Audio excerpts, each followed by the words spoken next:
Made of এবং made from এই দুটোর অর্থই বোঝায় তৈরি।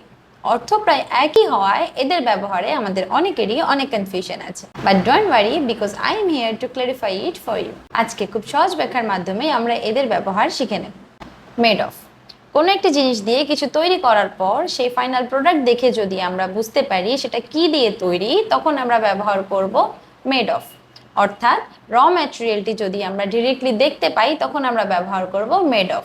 অ্যান্ড মেড ফ্রম, যখন কোনো একটি জিনিস দিয়ে কিছু তৈরি হওয়ার পর সে তৈরি হওয়া জিনিসটি দেখে আমরা সরাসরি বুঝতে পারবো না যে সেটি কি দিয়ে তৈরি, তখন আমরা ব্যবহার করব made from.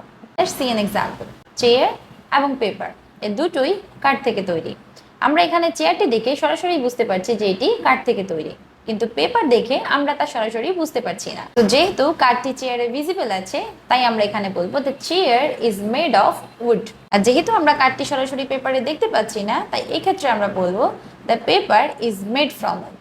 So in summary, made of এবং মেড ফ্রম এর ডিফারেন্স হচ্ছে মেড অফ ব্যবহার করব যখন প্রোডাক্টটি অরিজিনাল ফর্মে থাকবে, এবং মেড ফ্রম ব্যবহার করব যখন প্রোডাক্টের ট্রান্সফরমেশন হয়ে যাবে। And now practice. The bottle is made dash plastic. The cake is made dash eggs. This wall is made dash bricks.